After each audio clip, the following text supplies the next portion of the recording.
Warning: the stunts in this videos were performed by trained professionals under controlled conditions. Do not attempt to copy or recreate anything you see here. Doing so could result in serious injury or worse. Stay safe and lead these stunts to the pros. What's up, everyone? This is Cavern Mahaffey with Underworld Explorers. Today we're at Whirl Springs. This is a cool local swimming hole that just happens to have a really cool cavern and a cave that's kind of sketchy. We'll go over that in a little bit when we start doing the voiceover. Anyway, last time I was here, I was teaching a cavern class to one of my buddies, and I just happened to look over and I saw a crack.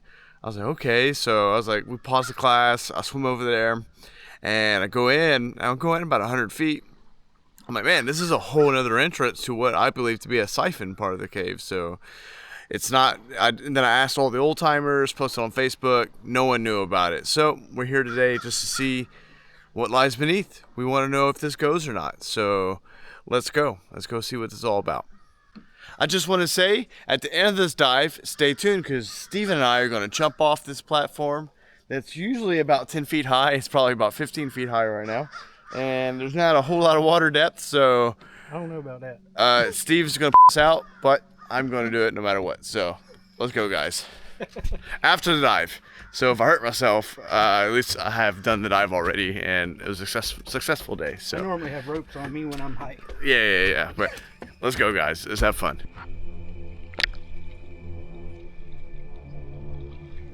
All right, guys.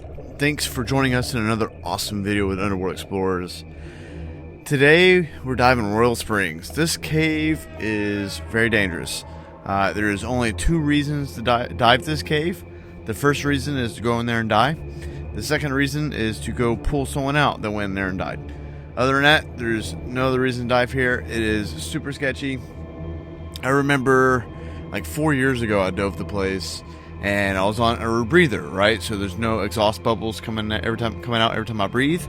And as I was just swimming through the water column, silt and stuff was falling from the ceiling. And, you know, by the time, and I'm not like a terrible diver, but by the time I got in there and turned around, complete silt out, zero vis, hard zero, couldn't even see the glare of my light. And it was like that all the way to the exit. So it is a very dangerous cave. This is the other entrance that I had saw probably, I don't know, 6 months, 8 months ago. Maybe 6 or 7 months ago. I don't remember how long ago it was, but I saw this entrance. I went in there, and it looked like it went for a little bit. So I was like, screw it. Today, we're going to go film some content and go exploring. So there's me making an oops, and you can see some of that silt in this cave. Like, look at it. This is not going to go away that easily. That's going to hang out there for a while. So that's why you got to be extremely careful, not just kicking the ground like I did. Anyway, so this passage that I found, there is water movement. If you look right here, you can see the water moving into the cave. So this is siphoning into the cave very so slightly. It's barely moving. It's not moving much at all.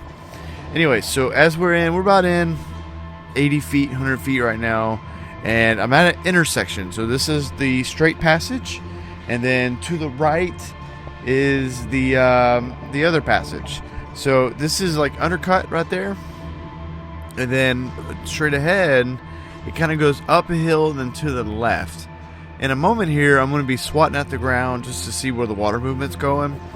So that usually indicates, you know, and there I am pointing at, I'm like, this is where I think it's going, and then to the left. Anyway, so I'm gonna swipe the ground here in a second, and we're just going to watch and see where the water goes. Most of it is going to the left, it looks like, which is cool. So anyway, so I went left, and then I found this little bitty passage, and it's getting small. This is already like body tube size, and it's getting close enough, like small enough to where it's almost taking tanks off now. And the floor is just all mud. So this is one nasty passage.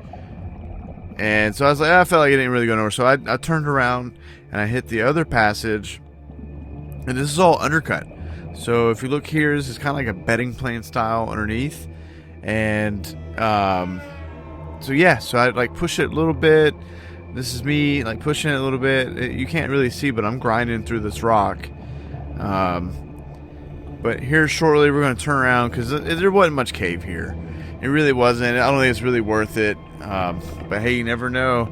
Around the next corner could open up to a cathedral-style passage, and next thing you know, we're dumping a reel. But not on this dive. So I think this is where I turn around, and I'm just trying to see everything right now. It is very difficult to explore and video and lay line and be clean as a diver. It's very hard to do. But anyway, so right here you're going to see like a little silt out. There it goes. It blacks out right there. So this is a complete silt out. The camera can't see nothing, and I can't see anything either. So which is fine. We're right by the exit. We're not very far in, and you know, we trained for this anyway, right? So eventually we're gonna break through the silt, and oh, there it goes. You start seeing a little bit now. There's the light now. Oh, there we go. And now you can see the glow of the outside. There's the cavern. Alright guys, thanks for watching. See you later. Alright guys, the cave didn't really go nowhere. Hey, you don't know unless you go, right? Anyway, K Miller, thanks for commenting, liking, and subscribing. I'll see you all in the next one.